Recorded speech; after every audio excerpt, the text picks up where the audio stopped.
I remember when I first heard the name Kanye West. It was during a Hurricane Katrina relief benefit, and they had Mike Myers, from Saturday Night Live in the movies, standing next to Kanye, and he said, that controversial phrase. He said, President Bush does not like black people.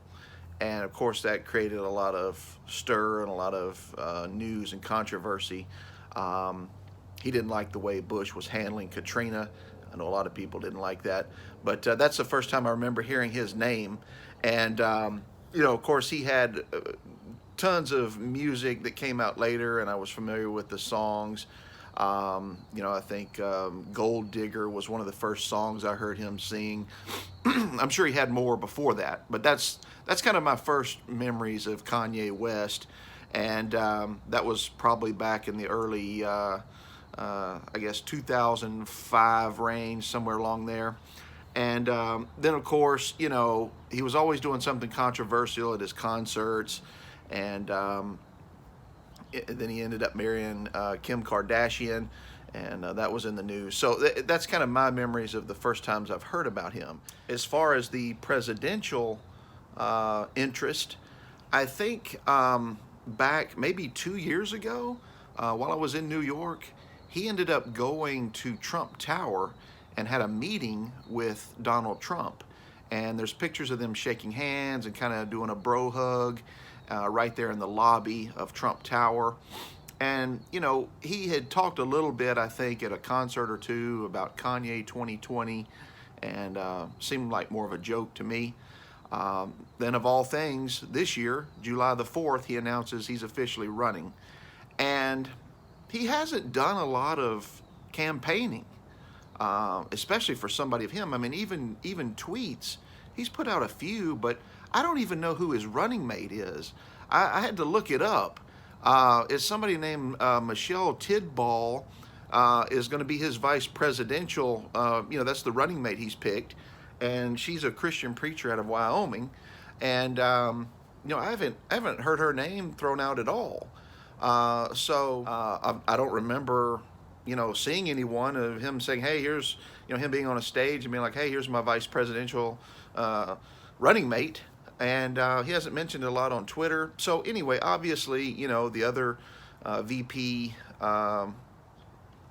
choices would be Mike Pence if Donald Trump gets reelected, and then, of course, Kamala Harris if Joe Biden wins. So that's kind of the lineup. And then also, one of the things to think about is the First Lady of the United States. The three you're looking at there are, of course, Melania Trump, Jill Biden, and then Kim Kardashian. That's an interesting mix of first ladies. So anyway, back to Kanye's, campaign. He's not even on the ballot in most states. It's a total of 12 states that he's on the ballot in. Of course, you can do a write-in and write his name in any of the states. You can write in any name you want. But he's only on the ballot for 12. His name appears on 12 states. I happen to be in one of them. And so, it's very curious that I don't know if he wants to win. I think he probably likes the popularity of it. I also, I've reviewed his website and, what his campaign promises are. I love what he's written on there. I think it's great. And, I think if he could do those things that he's saying that he wants to do, let's elect him. But there are some concerns, obviously, over the years with some of the things he said. There's this concern, I guess, with can he run a country? And so I don't know. We'll see what the American people say. With the idea that he hasn't campaigned a whole lot, it made me wonder, is he trying to help one side or the other take some votes away from the opposing side? For instance, there was some issues with that back in 1992 when it was Bill Clinton running against George Bush. And this is George H.W. Bush, the first senior, Bush Senior. And there was another independent candidate that you might remember if you're old enough, Ross Perot. He was also in the running.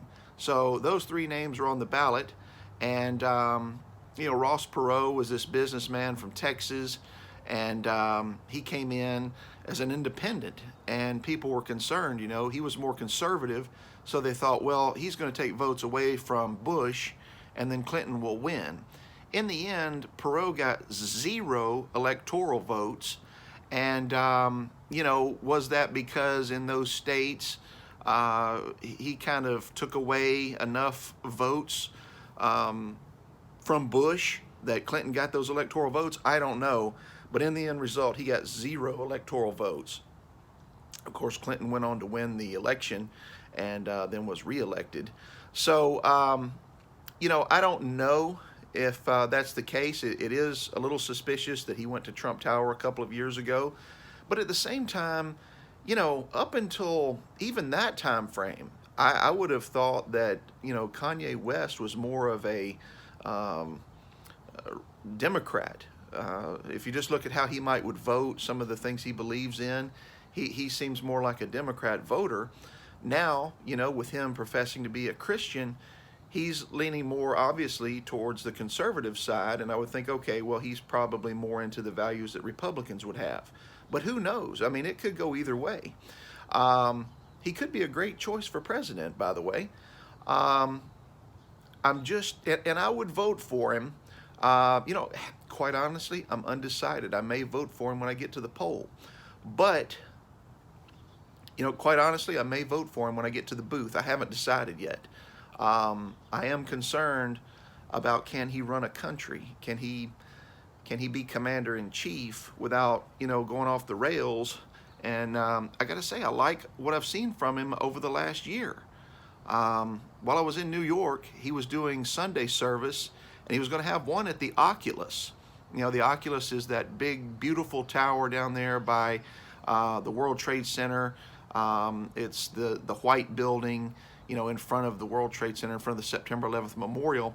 He did a Sunday service while I was in New York, and some friends were visiting, and we were going to try and go see him, and it just didn't work out. We didn't get to see it. I think he did it at 2 a.m., but they did Sunday service right in the middle of the Oculus, so that was pretty cool. But anyway, I'm curious what you think. Can Kanye run a country? Comment down below and let me know. Also, if you want to see more content like this, subscribe to this channel, and you can be notified each time I post. So happy election day, everyone. Everyone get out and vote, and enjoy the rest of the week. Buckle up. It's probably going to be an interesting ride the next week or so.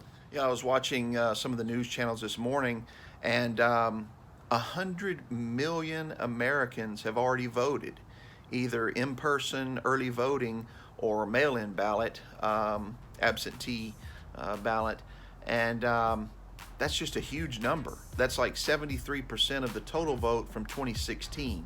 So this election has a chance to be a record number for turnout. And of course, the number that everybody's going to be watching is the electoral votes. That's 270 is the number that's needed of electoral votes to win. So I'm hoping it's not going to drag out, for days and weeks. That won't make for a very fun holiday season. But who knows? We'll see what happens tonight and over the next couple of days.